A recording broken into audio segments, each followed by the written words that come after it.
起。那我呢？那当然。北京更加。Halo semuanya, selamat datang di Ruang Sinema. Bagaimana kabar kalian semua? Semoga selalu sehat dan baik-baik saja. Sesuai jadwal, jadi pada hari ini kita akan kembali melanjutkan series Donghua Martial Master episode terbaru, yang mana ini adalah episode yang ke-480. Bagi yang mau bergabung dengan series ini, kita sudah sediakan playlistnya. Jadi kalian bisa dengan mudah mencari di mana episode awal dari series ini. Sebelum kita mulai episode terbarunya, kita akan melihat dulu apa saja yang telah terjadi pada episode sebelumnya. Tepatnya pada episode 479. Di hari Selasa kemarin, teman-teman Kinchan sedang melakukan penilaian dan kristalisasi milik Menara Wanbao. Giliran pertama adalah Leng Wusuang. Baru saja menyentuh kristalisasi, seketika saja ledakan kekuatan pun terjadi, yang mana nilai yang dirinya dapatkan itu lebih tinggi dari nilai standar. Alhasil bakat yang dirinya miliki di masa depan nanti tentu akan sangatlah besar. Ketua Yang dan juga Ketua Kang bahkan sempat saling merebut untuk mendapatkan Leng Wusuang. Kinchan menghentikan semua itu dan pada akhirnya Leng Wusuang pun memilih untuk bergabung bersama Menara Wanbao. Giliran selanjutnya adalah di Tianhe. Sama seperti Leng Wusuang, ia sempat membuat ledakan kekuatan, yang mana bakatnya sendiri mendapatkan nilai 2 lebih tinggi dari Leng Wusuang. Ketua yang sama sekali tidak menduga bagaimana wilayah kecil seperti Bei Tianyu memiliki begitu banyak jenis muda yang masa depannya sangatlah cerah. Keterkejutan mereka tidak berhenti sampai di sini saja, sebab ini adalah giliran dari Wang Xingming. Sekarang kita akan melanjutkan episode terbarunya. Kekuatan yang Wang Xingming keluarkan benar-benar membuat Ketua Yang dan Ketua Kang terkejut, karena nilai yang dirinya dapatkan jauh lebih tinggi dari kedua temannya. Akan tetapi Wang Xingming tidaklah tahu apakah kekuatannya memuaskan atau tidak. Saking terkejutnya mereka, bahkan Ketua Yang pun menanyakan apakah alat ini rusak atau tidak, karena tidaklah mungkin seseorang bisa mendapatkan nilai seperti itu. Teman-teman Kinchan juga mulai ragu akan hal tersebut. Kinchan meminta untuk melakukan pemeriksaan saja, karena dan begitulah mereka bisa tahu apakah alat ini benar atau rusak. Ketua Kang paham, jadi dia meminta Loli untuk melakukan verifikasi. Di sini, Loli pun mulai melakukan pemeriksaan kepada kristalisasinya dan menyalurkan kekuatan spiritualnya. Alhasil muncullah nilai 41, yang mana ini memang adalah nilai yang sebelumnya didapatkan oleh Loli. Jadi bisa dikatakan kalau nilai yang didapatkan oleh Wang Xingming memang benar adanya. Ketua Kang yang hanya bisa melongo saja dikejutkan oleh Kinchan. Ia menanyakan apakah ketiga temannya itu telah memenuhi syarat untuk bisa memasuki 5 alam rahasia Menara Wanbao. Dengan nilai setinggi ini tentu saja mereka sangatlah pantas untuk bisa memasuki Menara Wanbao. Ketua Yang agak kesal karena mereka tidak mau bergabung dengan Papilion Pill-nya. Loli, 你来验。41。康道主，陈少您这说的，他们没资格。 Rekrutmen yang dilakukan oleh Ketua Kang masihlah belum berhenti. Ia kembali menanyakan kepada mereka siapa lagi yang mau bergabung dengannya. Ketua Yang sudah tidak bisa menahan diri lagi karena ia sudah sangat kesal, karena sejak tadi teman-teman Kinchan selalu bergabung dengan Menara Wanbao-nya. Nah, ternyata masih ada yang ingin bergabung dengan Menara Wanbao. Hal ini pun semakin membuat Ketua Kang senang. Terlebih lagi nilai yang gadis ini dapatkan adalah 51. Lagi dan lagi Ketua Kang bersama yang lainnya dibuat terkejut, karena teman-teman Kinchan memiliki nilai yang tinggi. Gadis itu pun meminta maaf karena nilainya tidak setinggi teman-temannya. Benar hal itu membuat Loli sedih karena nilainya sendiri bahkan hanya 41 saja. Gadis itu pun menanyakan apakah dengan nilai segini dirinya bisa ikut bergabung dengan Menara Wanbao. Tentu saja dengan senang hati Ketua Kang akan menerimanya. Bahkan ia bisa memasuki alam rahasia 5 elemen milik Menara Wanbao. 清晨，我想。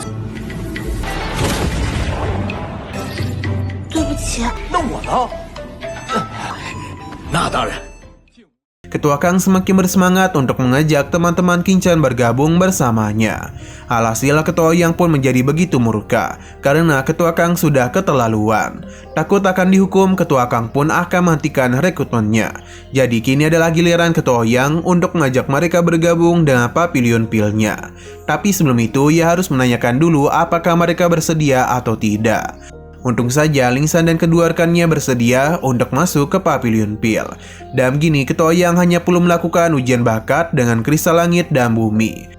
Hartanya itu jauh lebih akurat daripada kristal bakat milik Menara Wanbao. Jadi dia pun meminta mereka berempat untuk diam saja, karena hartanya lah yang akan melakukan penilaian kepada mereka. Dan begini Ling San dan nyalinya pun tidak perlu mengeluarkan kekuatan spiritual. Penilaian pun terus saja dilakukan oleh Ketua Yang.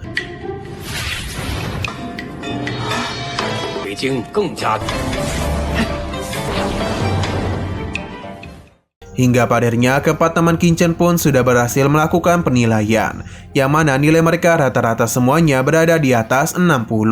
Hanya pria ini saja yang mendapatkan nilai 51. Melihat apa yang dihadapannya sama sekali tidak bisa dipercayai oleh Ketua Kang.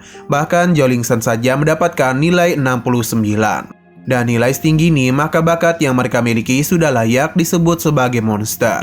Walaupun tidak memiliki keinginan, namun tetap saja kekuatan mereka ini benar-benar luar biasa. Ketua Yang mencoba untuk menahan kesenangannya. Ia pun bertanya kepada Qin Chen mengapa teman-temannya yang berasal dari wilayah Betianyu memiliki bakat yang luar biasa. Qin Chen merasa ini semua terjadi karena mereka telah memasuki alam rahasia iblis. Kemungkinan besar kekuatan dari para kaisar kuno terdahulu telah menyatu dengan kekuatan mereka, yang membuat bakat teman-temannya ikut meningkat juga. Qin Chen tidaklah mau menyembunyikan hal itu, jadi dia memberitahu kalau mereka semua telah memasuki alam rahasia kuno dan ketika di sana mereka telah menerima warisan kuno. Jadi kemungkinan inilah penyebab mengapa bakat teman-temannya menjadi sebesar itu. Akhirnya Ketua Yang dan Ketua Kang menjadi mengerti. Hanya saja Ketua Yang meminta untuk merahasiakan hal itu, karena lebih baik mereka saja yang mengetahuinya. Semua ini dilakukan demi bisa menghindari masalah. Ketua Kang paham dan meminta untuk tidak perlu khawatir, karena dirinya juga akan merahasiakan semua itu. Ketua Yang meminta Qin Chen untuk bersiap-siap karena mereka akan pergi pada esok hari. Jadi Ketua Yang pun pamit pergi. Begitu juga dengan Ketua Kang yang meminta Loli untuk membuat beberapa aturan baru. 都经过0岁了，乖，不要醒。放心，明日一同启程5域，安排一下。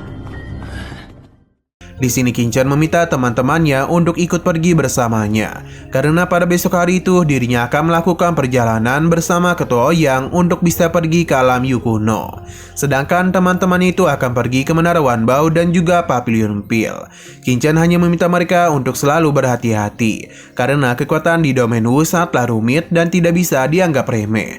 Setidaknya mereka harus secepatnya meningkatkan kekuatan. Teman-teman Qin Chen paham dan akan mengikuti perkataannya. Mulai sekarang, Qin Chen akan menyerahkan kepemimpinannya untuk sementara waktu kepada temannya ini. Selain itu, dia juga meminta untuk memberitahu Ketua Zhao untuk merekrut orang-orang yang telah menerima warisan dari alam rahasia iblis surgawi. Mereka harus bergabung dengan pavilion miliknya. Untuk Tetua Daji sendiri akan ikut pergi bersama Qin Chen ke domain Yu, karena bagaimanapun dirinya harus membiasakan diri dulu. Selain itu, beberapa hubungan akan dirinya serahkan kepada Tetua Daji. Ini pun membuatnya begitu senang. Setelah semua itu, pada keesokan harinya, terlihatlah kalau kapal besar ini yang akan membawa rombongan Qin Chen dan yang lainnya. Tidak lupa, teman-teman Qin Chen juga hadir untuk mengantar kepergiannya. Setelah memastikan tidak ada yang tertinggal, Ketua Yang pun meminta mereka untuk ikut bersama dirinya ke sisi timur kapal. Saat itu juga, Ketua Yang pun meminta mereka untuk masuk ke dalam kapal besar itu.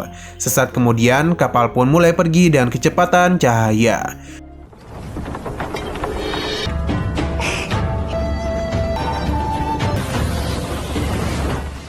Nah, sayang sekali lagi seru-serunya, episodenya pun harus bersambung dulu.